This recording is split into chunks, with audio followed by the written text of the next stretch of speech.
ஹல்லேலூயா. Good morning. மற்றுமொரு மேன்மையான வேளை நாம் நம்முடைய தேவனுடைய வார்த்தைகளை தியானிக்கிற இந்த சமயம். வாருங்கள், ஜெபத்தோடு கூட இந்த தியானத்திற்குள்ளே நாம் செல்லலாம். பரிசுத்தமும் அன்பும் நிறைந்த பிதாவே, அனுதின தியானத்தில் இணைந்திருக்கிற உம்முடைய பிள்ளைகள் எல்லோருடைய இருதயத்திலும் உம்முடைய வார்த்தைகள் நிலைத்திருந்து கனிதரும்படி, பலுகி பெருகும்படி உம்முடைய ஆசீர்வாதங்களை நாங்கள் பெற்றுக்கொள்ளும் போது அதை அநேகருக்கு பகிர்ந்து தருகிற வகையிலே நாங்கள் கிருபையை பெற்றுக்கொள்ள கிறிஸ்துவின் நாமத்தில் வேண்டிக் கொள்கிறோம் பிதாவே, ஆமென். தேவனுக்கு ஸ்தோத்திரம். வாங்க, தேவனுடைய வார்த்தைகளை வாசித்து விடலாம். அதோட நீங்க அநேக நாட்களாக அனுதின தியானத்தை பின்பற்றி வருகிறோம் அல்லது கேட்டு வருகிறோம் அல்லது அவற்றின் விஷயங்களிலே கேட்டு வார்த்தையின் அடிப்படையிலே வாழ நாங்கள் போராடி கொண்டிருக்கிறோம். தேவ வார்த்தை எங்களுக்கு ஆதரவாயிருக்கிறது, எங்களை தைரியப்படுத்துகிறது, எங்களோடே பேசுகிறது. இன்று நீங்கள் தொடர்ந்து அனுப்பி கொண்டிருக்கிற ஆயிரக்கணக்கான வாட்ஸ்அப் மெசேஜுக்காக நான் ஆண்டவரை துதிக்கிறேன். அதாவது நம்முடைய ஆவிக்குரிய வாழ்க்கையிலே ஒரு ஸ்திரத்தன்மையோடு இருக்க வேண்டும். அந்தந்த சந்தர்ப்பங்களிலே உற்சாகத்தோடு நான் ரொம்ப நல்லா இருக்கேன் அப்படின்னு சொல்றது, ஆனால் சில நேரங்களில் நான் அப்படியே விழுந்து போயிடுறது, அல்லது ஒரு நேரத்தில் ஒரு மாதிரி இருக்கிறது, இன்னொரு நேரத்தில் வேறு மாதிரி இருக்கிறது. ஒரு கூட்டத்தாரோடு இருக்கும்போது அல்லது ஒரு சர்ச்சில் இருக்கும்போது, தேவனுடைய பிள்ளைகளோடு இருக்கும்போது ஒரு மாதிரியும், அப்புறம் உலகத்தில் ஆண்டவரை அறியாதவர்களோடு இருக்கும்போது இன்னொரு விதத்தில் வாழ்க்கிற வாழ்க்கையுடையவர்களாக நாம் இருப்போம் என்றால், தேவன் அந்த விஷயத்தில் மிகவும் நம்மை குறித்து துக்கப்படுவார். நாம் முழுமையாய் அவருக்கு வேணும்னு தாங்க விரும்புகிறார். நாம் பரிபூரணமாய் பரிசுத்தர்களாய் இருக்க வேணும்னு அவர் தம்முடைய குற்றமற்ற இரத்தத்தை, மேலான இரத்தத்தை சிந்தி எள்ளளவு கூட அழுக்கும் கரையும் இல்லாதபடி நம்மை சுத்திகரிக்க வேண்டும் என்றுதான் தம்முடைய ஜீவனையே நமக்காக தியாகம் செய்தார். கிறிஸ்தவ பக்தி என்பது இருதயம் சம்பந்தப்பட்டது. ஆவிக்குரிய வாழ்க்கையை உற்சாகப்படுத்துவது என்பதை நாம் உணர்ந்து கொள்ள வேண்டும். கலாத்தியருக்கு எழுதின நிருபம் 5வது அதிகாரத்தினுடைய 16வது வசனத்தில், நான் சொல்லுகிறது என்னவென்றால், ஆவிக்கேற்றபடி நடந்து கொள்ளுங்கள், அப்பொழுது மாம்ச இச்சையை நிறைவேற்றாதிருப்பீர்கள். ஆத்துமா, சரீரம். நாம் சரீரத்தையே போஷித்துக் கொண்டிருக்கிறோம். அதை நாம் பார்க்க முடிகிறது. கண்ணாடியில் பார்க்கும்போது சரீர தேவைகளை எல்லாம் நாம் தீர்த்து கொள்ளுகிறோம். சரீர தேவைகள் என்றால் அது தாகம் வருகிற போது தண்ணீர் குடித்துக் கொள்ளுகிறோம். அதேபோல ஆகாரம், வஸ்திரம், சுகம், இவைகளுக்கு தேவையான எல்லாவற்றையும் நாம் கவனித்துக் கொள்ளுகிறோம். ஆனால் நமக்கென்று ஆத்துமா இருக்கிறது என்கிற விஷயத்தை நிறைய பேர் உணர்ந்து கொள்வதில்லை. அஃப்கோர்ஸ், இயேசு கிறிஸ்துவை அறியாதவர்கள் அக்கிரமங்களினால், பாவங்களினால் செத்துப்போன நிலையில் இருக்கிறார்கள். அவர்களுக்கு நல்லது எது, கெட்டது எது, வெளிச்சம் எது, இருள் எது, பாவம் எது, பாவம் அல்லாதது, இதெல்லாம் விவரமா அவங்களுக்கு தெரியாது. அதாவது இந்த உலகத்துல சில பேருக்கு இந்த பைபிள் எடுத்து போட்டுட்டு வெளிச்சத்தை எடுத்துட்டா இருட்டுல என்ன இருக்குன்னே தெரியாதுங்கிற மாதிரி தேவனுடைய சிந்தையை, தேவனுடைய எதிர்பார்ப்பு, நம்மிடத்தில் தேவன் எதை எதிர்பார்க்கிறார் என்று தெரிந்து கொள்வதற்கு அவருடைய பரிசுத்த புத்தகத்தை நாம் வாசிக்க வேண்டும். அதை வாசிக்கும் போதுதான் தெரியும், அதை குறித்து கேட்கும் போதுதான் தெரியும். ஆனால் அநேகர் அதை கேளாமல் அஞ்ஞானிகளாக இருக்கிறார்கள். சரி, நீங்க ரட்சிக்கப்பட்டிருக்கீங்களா? தேவனுடைய வார்த்தைகள் மூலமாக உங்க வாழ்க்கையில நீங்க அதை உணர்றீங்களா? நீங்கள் சரீர பிரகாரமா நடக்கிறீங்களா இல்ல ஆவிக்குரிய பிரகாரமா நடக்கிறீங்களா? பவுலுங்க தெளிவா சொல்றான், மாம்சம் என்பது, மாம்சம் ஆவிக்கு விரோதமாகவும் ஆவி மாம்சத்துக்கு விரோதமாகவும் இச்சிக்கிறது. நீங்கள் செய்ய வேண்டுமென்று இருக்கிறவைகளை செய்யாதபடிக்கு இவைகள் ஒன்றுக்கு ஒன்று விரோதமாய் இருக்கிறது. ஆவிக்கும் மாம்சத்துக்கும் சம்பந்தமே இல்லைங்க. அதாவது என்ன சேர்ந்திருக்கு அப்படின்னு நினைக்கிறான். சரீரம் எப்பொழுதுமே கூட உலகத்தின் பக்கமாக தான் எடுத்துக்கிட்டே இருக்கும். ஏனென்றால் இது மண்ணிற்குரிய சரீரம், மண்ணிலிருந்து தான் வந்தோம். அப்போ மண்ணு நம்மளை ஈர்த்துக்கிட்டே தான் இருக்கும் இல்லையா?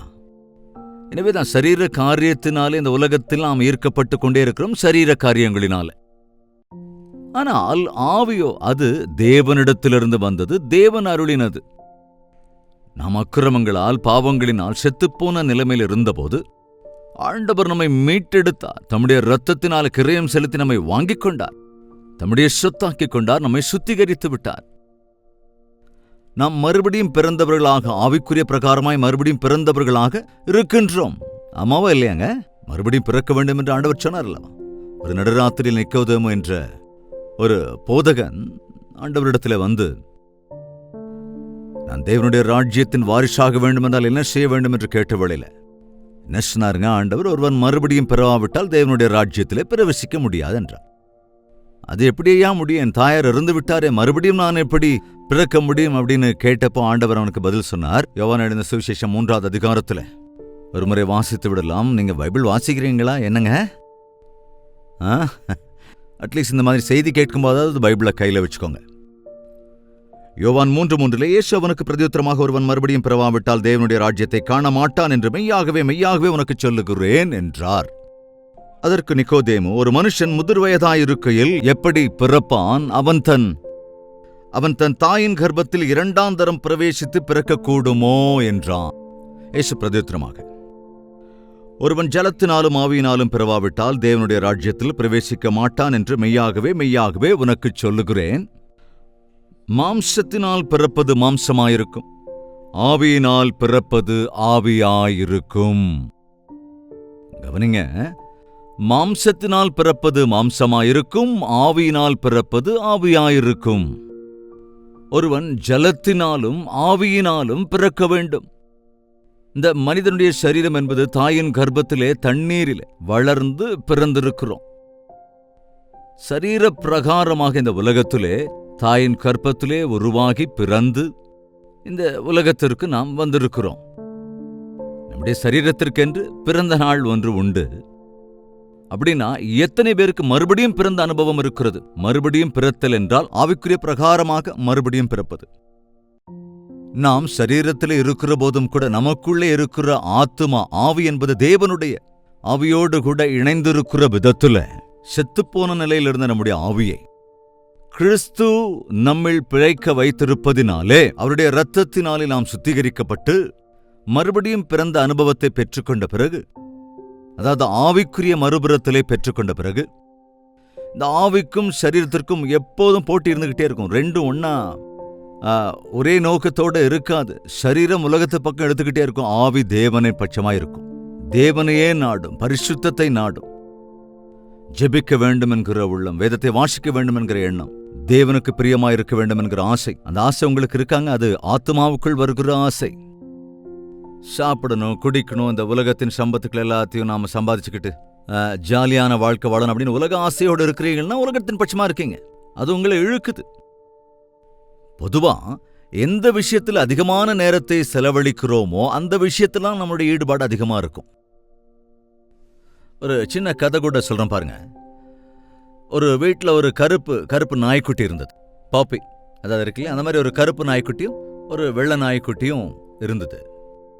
அது என்னமோ அந்த வீட்டு எஜமானிக்கு அந்த கருப்பு நாய்க்குட்டி மேலதான் பிரிய அதிகம். அதனால அதுக்கே நிறைய நல்ல நல்ல மாம்சம் எல்லாம், இன்னும் நல்ல நல்ல சூப்பு பிஸ்கட் எல்லாம் கொடுத்து அதை வளர்த்துக்கிட்டே இருக்கிறாங்க. அந்த வெள்ளை நாய்க்குட்டிய மீதி இருக்கிற எதையாவது போட்டுட்டு அதை அவ்வளவு நல்லா கண்டுக்காம எதை மீதி இருக்கிறத கொடுக்குறாங்க. அது பார்த்துக்கிட்டே இருக்கு. ரொம்ப அக்கறையோட பார்த்துக்கிற அந்த கருப்பு நாய்க்குட்டி ரொம்ப நல்லா பலத்தோட வளருது. அந்த அசட்டை செய்யப்படுற வெள்ளை நாய்க்குட்டி எலும்பு கூடும் மாதிரி ஆயிடுச்சு.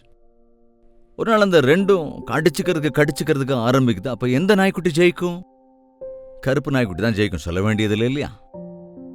நமக்கு கூட நம்முடைய ஆத்துமாவை ஒரு உதாரணத்துக்கு சொல்றேன். நம்முடைய ஆவி என்பது வெள்ளை நாய்க்குட்டி மாதிரி இருக்குன்னா, நம்முடைய சரீரமோ கருப்பு நாய்க்குட்டி மாதிரி இருக்கு. நம்ம காலையில எழறதுல இருந்து சரீரத்தை குறித்தே யோசிக்கிறோமா, சரீரத்தையே போஷிச்சுக்கிட்டு இருக்கோமா, அல்லது ஆவிக்குரிய பிரகாரமாக வாழ்கிற வகையில ஆவிக்குரிய காரியங்களை நாடுகிறவர்களாக இருக்கிறோமா? காலையில எழுவது முதற்கொண்டு பிரேக்ஃபாஸ்ட் வேணும், காஃபி வேணும், அப்புறம் குளிக்கிறதுக்கு இந்த சோப்பு தான் வேணும், வஸ்திரங்கள் நல்லதா வேணும், இப்படி சரீர தேவைக்காக, சரீர அலங்காரத்துக்காக என்னென்னத்தையோ நாம தேடி ஓடிக்கிட்டே இருக்கிறோம் இல்லையா? ஆனா எனக்கு ஒரு ஆத்துமா இருக்கிறதே, அது தேவனுடைய வார்த்தைகள் மூலமாக பலப்பட வேண்டுமே, தேவ சந்நிதியிலே அது திடப்பட வேண்டுமே, தேவனோடு கூட ஐக்கியத்தில் இருக்க வேண்டுமே என்கிற யோசனையே இருக்கிறது இல்லையே. சாப்பிடுறதுக்கு, உடுத்திக்கிறதுக்கு, இந்த உலகத்தில் இருக்கிறவைகளை அனுபவிக்கிறதுக்கு எவ்வளவு நேரத்தை செலவழிக்கிறீங்க? ஜெபம் பண்ணுங்கன்னு சொன்னா டைம் இல்லைன்னு சொல்லுவீங்க. பைபிள் வாசிங்க, ஐயோ அதுக்கு டைமே இல்லைன்னுவீங்க. ஆலயத்துக்கு வருதுன்னா கூட இன்னைக்கு முடிய மாட்டேங்குது. அல்லது ஒரு 20 நிமிஷமாவது அனுதின தியானத்தை கேளுங்க. அதாவது இன்னைக்கு உங்க கையில் இருக்கிற செல்போன்கே தேவனுடைய வார்த்தைகள் வந்து சேருது. எத்தனை பேர் அதை இன்னைக்கு கேட்குறீங்க? கொஞ்சம் கேட்குறீங்களா? பாதி கேட்டுட்டு நிறுத்திடுறீங்களா? பாதி கேட்டுட்டு அப்படியே நிறுத்திட்டு ஏதோ அர்ஜென்ட் வேலை இருக்குங்கிற மாதிரியோ அல்லது பிற விஷயங்களை கவனம் செலுத்தணுங்கிற மாதிரியோ அல்லது ஆன் பண்ணிட்டு அப்படியே உட்காந்து பேசிக்கிட்டு இருந்தா அது மனசுல ஏறாது. அநேக சமயங்கள்ல ஆவிக்குரிய பிரகாரமா பலவீனர்களாகிடுறோம். தேவனுடைய சந்நிதியில் நம்முடைய நேரத்தை செலவழிக்கிறது இல்லை. நிரந்தரமாக வாழ்கிற ஆத்மா விலையேற பெற்றதாக இருக்கின்றது. அந்த ஆவிக்குரிய வாழ்க்கை நமக்கு இருக்குங்கிறதே மறந்து போயிடுறோம். அந்த மண்ணில இருந்து வந்து அந்த மண்ணுக்கான சரீரத்துக்கானவைகளே நாடிக்கிட்டே இருக்கிறோம். ஆவிக்குரிய பிரகாரமான பலனை பெற்றுக்கொண்டு தேவனுக்கு முன்பாக நான் நிற்க வேண்டும். அவருடைய ராஜ்யத்திலே யுகயுகமாய் வாழ வேண்டும் என்கிற அந்த நிரந்தரமான வாழ்க்கைக்காக ஆயத்தப்படாதவர்களாகவே இருந்து விடுகிறோம். ஆவிக்குரிய பிரகாரமாக பலப்படுத்த வேண்டும் என்றுதான் இந்த செய்திகள் எல்லாம் சோசியல் மீடியா மூலமாக எத்தனை விதத்தில் முடியுமோ அத்தனை விதங்களிலும் உங்களுக்காக கொடுத்து கொண்டே இருக்கிறோம். கேளுங்க. தேவ வார்த்தை தான் நம்மை வழிநடத்தும். தேவ வார்த்தை தான் நம்மை பிழைக்க வைக்கும். தேவ வார்த்தை தான் ஆவிக்குரிய பலனை நாம் பெற்றுக்கொள்ளுகிற வகையிலே செய்யும். தேவ வார்த்தை தான் நம் விசுவாசத்தை வளர்க்கும். நாம் பூமிக்குரியவைகளின் மீது அல்லாமல் தேவனுக்குரியவைகளின் மீது நோக்கமாயிருக்க பண்ணும். அதாவது கவனிங்க, இந்த கலாத்தியர் 5வது அதிகாரம் 19வது வசனத்தை நாம் பார்க்கிற போது சரீர பிரகாரமான காரியங்களை குறித்தும் ஆவிக்குரிய பிரகாரமான காரியங்களை குறித்தும் அங்கே பார்க்க முடிகிறது. மாம்சத்தின் கிரியைகள் வெளியரங்கமாயிருக்கின்றன. அவையாவன விபச்சாரம், வேசித்தனம், அசுத்தம், காம விகாரம், விக்கிரகாராதனை, பில்லிசூனியம், பகைகள், விரோதங்கள், வைராக்கியங்கள், கோபங்கள், சண்டைகள், பிரிவினைகள், மார்க்கபேதங்கள், பொறாமைகள், கொலைகள், வெறிகள், களியாட்டுக்கள் முதலானவைகளே. இவைகள் எல்லாமே கூட சரீரத்திலிருந்து வருகிற விஷயங்கள் தான். கவனிங்க, அதுல ஒன்னாவது நல்லதா இருக்காங்க. விபச்சாரம், வேசித்தனம், அசுத்தம், காம விகாரம், பில்லிசூனியம், பகைகள், விரோதங்கள், வைராக்கியங்கள், கோபங்கள், சண்டைகள், பிரிவினைகள், மார்க்கபேதங்கள், பொறாமைகள், கொலைகள், வெறிகள், களியாட்டுகள் முதலானவைகள் தான். வாழ்க்கை எல்லாமே இதுக்குள்ளதானங்க நிற்கிருக்கு. இவைகளை குறித்துத்தான் எண்ணமெல்லாம், இவைகளை குறித்து தான் ஆசையெல்லாம். இவைகளுக்காகத்தான் நம்முடைய சம்பாத்தியம் எல்லாத்தையும் செலவிடுறோம், நம்முடைய நேரங்களையும் செலவிடுறோம். எல்லாமே சரீரத்தை கொஞ்சம் உற்சாகப்படுத்துறதுக்கு, சரீர இச்சைகளை திருப்திப்படுத்துகிறதுக்கு உதவியாக இருக்கிறவர்களாக இருக்கிறதே தவிர நம்மை இன்னும் அதிகமாய் சோர்ந்து போக பண்ணுகிறவர்களாக இருக்கிறவர்களே தவிர நம்முடைய ஆத்துமாவை பலப்படுத்துகிறவர்களா இல்லை. உன்னுடைய ஆவிக்குரிய வாழ்க்கையிலே நீ பலப்பட வேண்டுமென்றால், நீ ஆவிக்குரிய கனிகளை தர வேண்டுமென்றால், நீ தேவனுடைய வார்த்தையை பற்றி கொள்ளுகிற நபராயிருக்கணும். நீ தேவனோடு கூட நேரத்தை செலவழிக்கிற நிலையில இருக்கணும். கர்த்தரோடு கூட ஐக்கியத்தில் இருக்கிறவர்கள் தான் புது பலனை பெற்றுக்கொள்வார்கள். வார்த்தை தான் நமக்கு ஆவிக்குரிய பிரகாரமான ஆகாரம். எந்த அளவுக்கு தேவ வார்த்தையை தியானிக்கிறீங்களோ அந்த அளவுக்கு ஆவிக்குரிய பலத்தை, பாவத்தை எதிர்க்கக்கூடிய பலத்தை, உலகத்தை குப்பையாக எண்ணுகிற சிந்தையை நாம் பெற்றுக்கொள்ள முடியும். தினந்தோறும் தேவனுடைய வார்த்தையை வாசித்து தியானித்து முழங்கால் படிட்டு ஜெபிப்பதை பழக்கப்படுத்திக்கணும். எத்தனை பேர் நாட்கள்ல சரீர பிரகாரமான வாழ்க்கை வாழ்ந்துகிட்டு ஆண்டவரை அறிந்திருக்கிறோம் அப்படிங்கிற, ஆண்டவரை அறிவது வேற, ஆண்டவரை போல வாழ்வது வேற. தேவனுடைய வார்த்தைகளை தியானித்து அதை அனுசரிப்பதும் வேற. எவ்வளவுதான் சாப்பிட்டாலும் அது ஜீரணம் ஆகலன்னா, அது உடம்புல ஒட்டலன்னா மனுஷனுக்கு பிரயோஜனம் இருக்காதே. அப்படிதான் நம்ம எவ்வளவுதான் வார்த்தையை கேட்டாலும், பைபிளே எனக்கு தெரியும்னு சொன்னாலும், அந்த வார்த்தையின் சாராம்சங்களை உணர்ந்து அதன்படி நடவாவிட்டால், அவற்றை நாம் உள்ளடக்கிக் கொள்ளாவிட்டால், உணராவிட்டால், நியாயப்பிரமாணங்களை, தேவனுடைய வாக்கியங்களை உணராவிட்டால் ஆவிக்குரிய பிரகாரமாய் பலப்பட முடியாது. நாம் எப்பொழுது தேவனையே பற்றி கொண்டிருக்கிற நிலைமையில் எப்போதும் இருக்கிறோமோ, தேவனோடு கூட இருக்கிற நிலைமையில் இருக்கிறோமோ, அப்பதான் அந்த சரீர பிரகாரமான எண்ணமே வராது.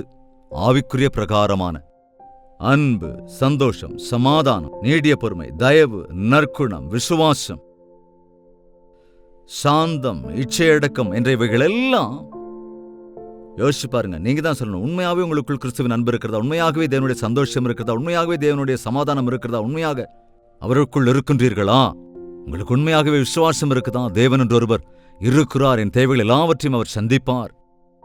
இந்த மண்ணான சரீரம் உலக பிரகாரமானதுதான், ஆனால் எனக்குள் ஒரு ஆத்துமா இருக்கிறது.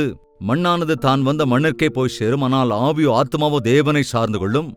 இந்த தற்காலிகமான 70 அல்லது 80 வருட காலம் வாழ்கிற இந்த வாழ்க்கைக்காக அல்ல, யுகயுகமாய் நித்திய நித்தியமாய் வாழ்கிற அந்த வாழ்க்கைக்காக நான் ஆயத்தமாக வேண்டும் என்ற உணர்வு உங்களுக்கு இருக்கிறதா, உண்டாகிறதா? ஆவிக்குரிய பிரகாரமாக சிந்தித்து அதற்கேற்ற வகையிலே தியானிக்கிறவர்களாய் இருந்து அப்படிப்பட்ட நம்பிக்கையோடு இருக்க வேண்டும், அப்படிப்பட்ட விசுவாசத்தோடு இருக்கிறவர்களாக இருக்க வேண்டும். அந்த அன்பு நமக்குள் இருக்க வேண்டும். இந்த பேதங்கள், சண்டைகள், பகைகள், இந்த சின்ன சின்னதெல்லாம் நமக்கு ஒரு பொருட்டாவே இருக்கக்கூடாது. நம் நற்குணம் உள்ளவர்களாக, நீடிய பொறுமை உள்ளவர்களாக, தயவுள்ளவர்களாக, சாந்தம் உள்ளவர்களாக இருந்து ஆட்டம் களியாட்டு என்று இல்லாதவர்களாக, ஜெப விண்ணப்பங்களோடு கூட ஆண்டவர் ஆராதிக்கிறதிலே ஆனந்தம் உள்ளவர்களாய் நாம் இருக்க வேண்டும். எனவே இப்பொழுதே கிறிஸ்துவினுடையவர்கள், அதாவது கிறிஸ்துவை கொண்டிருக்கிறவர்களாயிருக்கிறவர்கள், தங்கள் மாம்சத்தையும் அதன் ஆசை இச்சைகளையும் சிலுவையில் அறைந்திருக்கின்றார்கள். எனவே நாம் ஆவிக்குரிய பிரகாரமாக வாழ வேண்டும் என்றால் சரீரத்தையும் அதன் இச்சைகளையும் சிலுவையில் அறைய வேண்டும். அதாவது சிலுவையில் அறையிறதுனா சிலுவை நம்மகிட்ட இல்ல, சிலுவையில் அறையப்பட வேண்டும் என்றால் சிலுவையில் அறைந்த அனுபவம் உனக்குள் இருக்க வேண்டும். பவுல் சொல்லுவான் இல்லையா, நான் கிறிஸ்துவோடு கூட சிலுவையில் அறையப்பட்டேன் என்று. என்னுடைய கெட்ட ஆசைகள், உலக பிரகாரமான ஆசைகள், பாவத்துக்குரிய சிந்தைகள் எல்லாம் சிலுவையில் அறையப்பட்டு விட்டன. அவற்றுக்காக சிலுவையிலே பரிகாரம் தந்த ஆண்டவர் எனக்குள் இருக்கிறார். அப்பதான் ஆவிக்குரிய பிரகாரமாய் நாம் வளர முடியும். நீங்களும் ஆவிக்குரிய பிரகாரமாய் வளர்ந்திருக்கிறீர்களா? அதற்காகத்தான் ஆவிக்குரிய பிரகாரமான இந்த செய்தியோடு உங்களிடத்திலே தினந்தோறும் நாங்கள் வந்து கொண்டிருக்கிறோம். கேட்கிற போது அவற்றை இருதயத்தில் பதிய வைத்துக் கொள்ளுங்கள், விசுவாசியுங்கள், ஜெபியுங்கள், ஆசீர்வதிக்கப்படுவீர்கள். ஜெபிக்கலாம். பரிசுத்தமும் அன்பும் உள்ள பிதாவே, ஒரு விஷயங்களை கண்ணோக்கி பாருங்கப்பா. காலை 70 முதல் தூங்க போகிற வரைக்கும் எதை உண்போம், எதை உடுப்போம், என்ன செய்வோம் என்றில்லாமல் இந்த உலக ஆசைகள், உலக பிரகாரமான காரியங்களிலேயே உழன்று கொண்டு எனக்கு ஒரு ஆத்துமா இருக்கிறது, அதை பலப்படுத்துவதற்கு நான் தேவனுடைய சந்நிதிக்கு செல்ல வேண்டும் என்கிற உணர்வு, ஆண்டவர் சந்நிதியிலே முழங்கால் படியிட்டு ஜெபித்தவுடைய வார்த்தைகளை தியானித்து இருதயத்தில் பதிய வைத்துக் கொண்டு ஆவிக்குரிய பலனை பெற்றுக்கொண்டு சரீர ஆசைகளினால் இழுக்கப்படாதவர்களாய், சரீரத்தின் இச்சைகளை ஜெயிக்கிறவர்களாக, மேற்கொள்ளுகிறவர்களாக வாழ்கிற வாழ்க்கை எங்களுக்கு வேண்டும் என்கிற ஆசையங்கள் ஒவ்வொருவருக்கும் அருளி செய்து ஆவிக்குரிய சிந்தையை உடையவர்களாக நித்திய ராஜ்யத்தின் வாரிசுகள் என்கிற விசுவாசம் உள்ளவர்களாயிருக்கவும், இந்த உலகத்தின் யாத்திரியர்களாய் இருக்கிற வேளையில் ஆண்டவரை உமையே நோக்கி பார்த்து நாங்கள் முன்னேற கிருபையருள வேண்டும் என்றும் கிறிஸ்துவின் நாமத்தில் வேண்டிக் கொள்கிறோம் பிதாவே, ஆமென். நம்முடைய கர்த்தராகிய இயேசு கிறிஸ்துவினுடைய கிருபையும் பிதாவாகிய தேவனுடைய அன்பும் பரிசுத்த ஆவியினுடைய அந்யோன்ய ஐக்கியமும் சந்தோஷமும் சமாதானமும் இந்த அனுதின தியானத்தில் ஒருமனப்பட்டிருக்கிற அனைவரோடும் என்றும் என்றும் சதா காலங்களில் நீடித்து நிலைத்திருப்பதாக, ஆமென். தேவனுக்கு ஸ்தோத்திரம். உங்கள் ஜெபத்தைகள் மற்றும் பாருங்களே 8939801234 என்ற நம்பருக்கு ஒரு டெக்ஸ்ட் அல்லது வாய்ஸ் மெசேஜ் மூலமாக வாட்ஸ்அப் செய்யுங்கள். டாக்டர் ஜெயபால் யூடியூப் சேனலை சப்ஸ்கிரைப் செய்து கொள்ளுங்கள். லைக் செய்து, ஷேர் செய்து உங்கள் பெயர் மற்றும் விவரங்களை கமெண்ட் செக்ஷனில் பதிவிடுங்கள். தொடர்ந்து நம்முடைய ஊழியங்களுக்காக ஜெபிப்பதை மறக்க வேண்டாம் என்று கேட்டுக்கொண்டு, தேவனுக்கு சித்தமானால் நாளை இதே நேரம் இதே அனுதின தியானத்தில் நாம் மீண்டும் சந்திக்கலாம். அதுவரைக்கும் தேவனுடைய மகா கிருபை உங்களுக்கு துணையாயிருப்பதாக.